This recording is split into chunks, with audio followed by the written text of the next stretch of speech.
वादा आने करके वो वापस मुड़ना पिया, उस गल का सानू खेद है। आफ्टर ऑल वो देश के प्रधानमंत्री है, सरकारां मिल के चलदियां हमेशा। असी अपने प्रधानमंत्री का पूरा सत्कार करते। डेमोक्रेटिक सिस्टम है, फेडरल सिस्टम है, चुनी हुई सरकारां है। साडी जिम्मेवारी है कि असी अपने प्रधानमंत्री का सत्कार करिए, तो सानू पूरा सत्कार है। मैं आप उन्होंने रिसीव करन ते उन्हां दे नाल रहना सी। पहला तो प्रोग्राम बनिया सी कि मैं उन्होंने बठिंडे रिसीव करना है, उस तो बाद हैलीकैप्टर दे विच मैं उन्हां दे नाल जाना सी। फिरोजपुर जाके उन्हां दे नाल एक मीटिंग भी अटेंड करनी सी। उस तो बाद उन्होंने एक पोलीटिकल रैली करनी सी, उत्थे साडा जाण दा प्रोग्राम नहीं सी। ये बाद दे विच बनी है पोलीटिकल रैली दी प्रोग्राम, लेकिन उन्हां दा पार्टी दा प्रोग्राम सी। लेकिन कल हर किसी नूं जिन्हें भी प्राइम मिनिस्टर साहब नूं दे नेड़े जाना है, उन्होंने अपना करोना टेस्ट कराना पैंदा है। जदों कल मैं ते अपने दफ्तर के बंदियां दा जिन्हां ने मेरे नाल जाना सी, उन्हां दा करोना टेस्ट कराया, तो मेरे हर टाइम नाल रहण वाले हुसन लाल जी जिहड़े कि साडे प्रिंसीपल सैकटरी है, वो करोना पॉजिटिव आ गए। मेरा एक PA हरी सिंह सरकारी तौर पर जिहड़ा साडे नाल है, वो करोना पॉजिटिव आ गया। इस करके मैं अपनी जिम्मेवारी समझी कि मैनू इस हालत दे विच जाना चाहिए कि नहीं जाना चाहिए, क्योंकि वो मेरे इन टच है। प्रधानमंत्री जी बहुत ही कीमती शख्सियत होंदे हैं, उन्होंने इन टच आना इस तरह, जबकि मेरे in touch they which corona वाला बंदा आया होया, जाना चाहिए कि नहीं। मैं इस बारे राती अपनी कैबिनेट के नाल दी राय मंगी।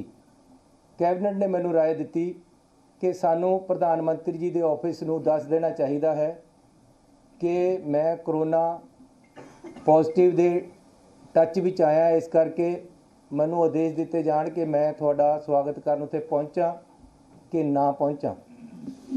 उत्थों सानू लिखती तौर पर आदेश आया WhatsApp ते मैसेज कि हिमाचल ते हरियाणे दे मुख मंत्री भी BC ते जुड़ रहे, तुसी भी BC ते जुड़ जाओ, तुहानू फिर इस हालत च नाल नहीं आना चाहिए। इसलिए मैं अपने फाइनांस मिनिस्टर मनप्रीत बादल जी की ड्यूटी लगाई कि वह प्रधानमंत्री जी का बठिंडे हवाई अड्डे ते स्वागत करन, ते नाल ही मैं अपने डिप्टी CM ते फिरोजपुर के MLA पिंकी जी की ड्यूटी लगाई कि वह उन्हां दा फिरोजपुर दे विच स्वागत करन। कंटिन्यू कर लिए, चल जाएगा, बिजली आ गई। तो उस तरह साडे फाइनांस मिनिस्टर मनप्रीत बादल जी ने उन्होंने बठिंडे स्वागत किया, तो साडे डिप्टी CM ते साडे MLA उन्होंने स्टेज ते वेट कर रहे सी। जिहड़ा कल मैनू जब इत्थे कैबिनेट मीटिंग इसे कमरे चल रही सी, लगभग 8 बजे के लगभग होम मिनिस्टर साहब का टैलीफोन आया कि चन्नी जी उत्थे साडे रैली विच आउण वाले बंदियां नूं शायद रोकिया जाए, कुछ एजीटेटर आके सड़कों ते बैठ गए है, चारे पासे सड़कों ते बैठण दी उन्हां दी योजना है, उन्हां नूं तुरंत हटाओ। मैं कहा जी असी हर एहतियात वरतांगे, रैली दे विच सेफ तरीके नाल बंदे आण, असी इहदी पूरी कोशिश करांगे।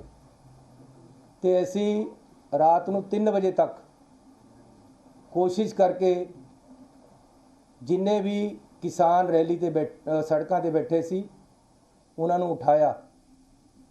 इहदे विच क्योंकि 5 दिनों तो केंद्र दीयां एजेंसियां IB SPG प्रधानमंत्री की जिन्नी सिक्योरिटी है ਉਹਨਾਂ ਦੀਆਂ ਟੀਮਾਂ ਉੱਥੇ ਆ ਕੇ ਫਿਰੋਜ਼ਪੁਰ ਦੇ ਵਿੱਚ ਬੈਠੀਆਂ, ਉਹ ਆਪ ਹਰ ਚੀਜ਼ ਨੂੰ ਮੋਨੀਟਰ ਕਰ ਰਹੀਆਂ।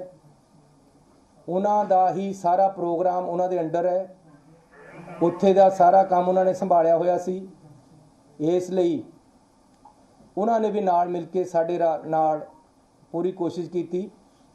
ਬੀਜੇਪੀ ਦੇ ਇੱਕ ਸ਼ਿਖਾਵਤ ਜੀ ਹੈ, ਉਹਨਾਂ ਨੇ ਕਿਸਾਨਾਂ ਦੇ ਨਾਲ ਮੀਟਿੰਗਾਂ ਕੀਤੀਆਂ ਕਿ ਰਸਤੇ ਖਾਲੀ ਕਰਵਾ ਦਿੱਤੇ ਜਾਣ। ਅਲਟੀਮੇਟਲੀ ਰਾਤ ਨੂੰ 2-3 ਵਜੇ ਤੱਕ ਅਸੀਂ ਸਫਲ ਹੋ ਗਏ ਕਿ ਰਸਤੇ ਖਾਲੀ ਕਰਾ ਦਿੱਤੇ।